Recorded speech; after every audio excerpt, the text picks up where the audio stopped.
Hi, this is Darren from Property Prosperity. I thought today I would have a chat to you about something slightly different. I've recently, only in the last few months, got my first commercial property to sell, and I've actually learned a few things by trying to sell a commercial property. And it's actually I've been able to apply that to the world of residential property as well, and just general in the world of sales, I suppose. So I thought you might find it interesting. So here's what I've learned so far. Is the first thing I've learned is this particular property. It's quite a big property and it's quite a desirable property, so it's in a really good location, and there's a lot of people that be interested in it. But saying that, it's on the market at like $3.5 million. So even though it is a good property and people are interested in it, there's only a very small handful of people that might be interested. Thanks for the like, and thanks for joining. And like I said, if you like what I'm saying, please click on the like button, and if you've got any questions, feel free to put questions in the comment box. So yeah, it's on the market, $3.5 million. So the first thing, I've just basically tried to copy what other commercial agents do because it was my first commercial property. So what I did is I whacked a huge sign out the front, like the biggest sign I could find, and then I doubled it by 2. So I had 2 massive signs out the front because it's on a main road. Hey, Debbie. And so I thought heaps of people could have a look at it, because I figured, you know, at the end of the day, people are going to buy a commercial property, drive around in cars like everyone else, so why not put it on there? So that's the first thing. Second thing I did was I put it on the internet. Basically, there's only one spot. Hey, Paul Vero, thanks for joining. There's only one spot to put it, and that's on what's called realcommercial.com. There's other places, but not that many people go on there.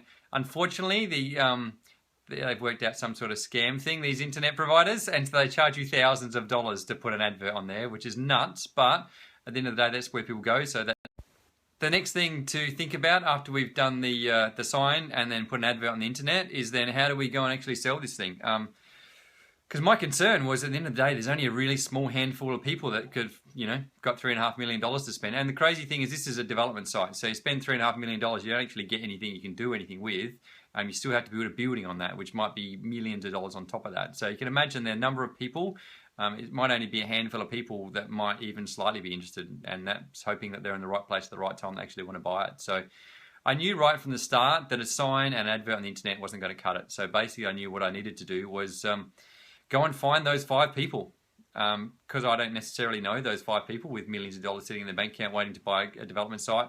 I knew then I probably had to work in with some other commercial agents, because they've spent years and years and years. They've probably been doing it 20, 30 years. A lot of commercial agents have been doing it for a long time.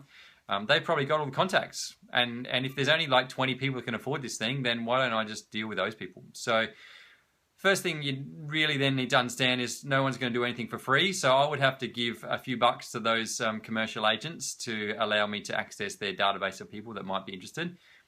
So by splitting their commission, I've obviously, you know, reduced my commission, but likewise, I've opened myself out to a world of people that otherwise wouldn't have got to. So that's the first thing to understand. If my commission, me as an agent, isn't big enough for me to be able to split my commission, then I'm not going to be able to split it with somebody else, which means I'm going to try and do it on myself, and I'm restricting who will be able to look at the property. Hey, Gregory, thanks for joining. So really, so my first advice to you, if you are going to get a commercial agent to try and sell your property for you, make the commission worth their while, and not just worth their while after they split it in half and share it with somebody else. Because as I've discovered now, all the commercial agents work in together, and if someone knows someone that wants to buy it, they'll bring them to the other commercial agent and say, hey, I've got this person, they're interested. Yep, no problems, and they'll split the commission between themselves so that everyone's happy.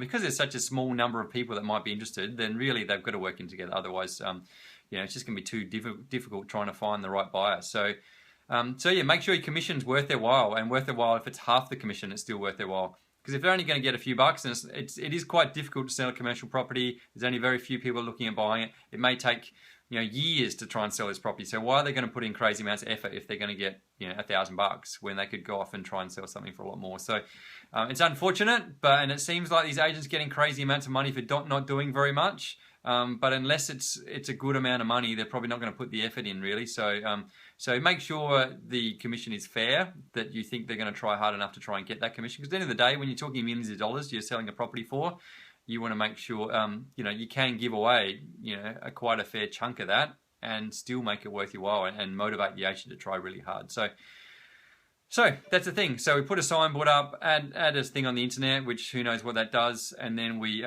get other agents to help market it for us. The next thing, and something what I learnt before in the world of residential real estate, you have just open inspections. People rock up, you hand out a little brochure, give them some information. What people in the world of commercial want to have, they want a document that's going to give them all the information they need, and they call that thing an information memorandum, which in my case, I went over the top. If you go onto Real Commercial and you look up any of my adverts on there, you'll be able to download my information memorandum. It's like 40 pages long. It's nuts. I put so much information there that hopefully no one ever have to ask me a question because I've put so much information. I've been as thorough as I possibly can. That's really cool because at the end of the day, commercial people are going to spend millions of dollars. They're probably pretty busy people. They don't want to waste their time ringing up an agent, asking them questions and trying to find out this and that. So the more information you put on there, the better. How I've applied that back to my own business, I think the same logic goes with someone that's buying a house for, $300,000. They don't have time to waste, ringing up agents, asking them for questions. So my logic is just give people heaps of information. At the end of the day, if they don't need it, then they'll just disregard it. But if they do, they can look through it and get all the information. So I'm actively looking at putting that into my business, not only for the marketing on realestate.com and on the internet, but also when people come to the opens, actually just emailing them through a copy of an equivalent of the information memorandum, giving them all the information they could possibly hope for. And so then they don't have to call me and ask me any questions. And likewise, then that just shows I've got nothing to hide, gives them lots more information and stuff. So that's the next thing I've implemented and how I've applied that back to my business. What else have we got with commercial world? So the other thing about the commercial world too is that just, when you're talking that amount of money, people are only doing it if they're going to make money. They're not going to live in it. They don't really care about the property itself. They're not going to fall in love with it. If the numbers don't work, then they're not going to buy it. So that's the thing you have to be really clear on. Just because the owner wants a certain price, the buyers don't care. It can sometimes in the residential world, you might decide to fall in love with it and you'll pay a little bit more than you otherwise would. Even that within reason, you're not going to go over the top. But with commercial, it's purely the numbers. If the numbers don't work, then no one's going to buy it. So you have to make sure that the price you're selling it for is going to make the numbers work. So what we did in our instance is we went off and drew up a whole pile of plans. We chatted to council. I was trying to solve problems because the easier I can make it for the purchaser, the more likely they are to buy the property. So that's what I was intending to do by drawing plans up, understanding that people weren't necessarily going to use those plans. I maximized the site to try and do the most I could possibly do. But it was about trying to show them what was possible, not necessarily what they would actually use it for, but it's just making it a lot easier for them and a lot less if they had to go off and do all that research themselves and spend thousands of dollars on plans, they might not, and they might just look at another property to buy. So by us spending that money up front, rather than spending money on marketing, is probably a better thing to spend our money on. So that's another point. So try and solve problems, make it as easy as possible for the purchaser. But that applies to selling a house as well. Make it as easy as possible for everybody really in the process. And if you can see problems, try and work out how you can solve them for people. And so it just makes it easier for everybody basically.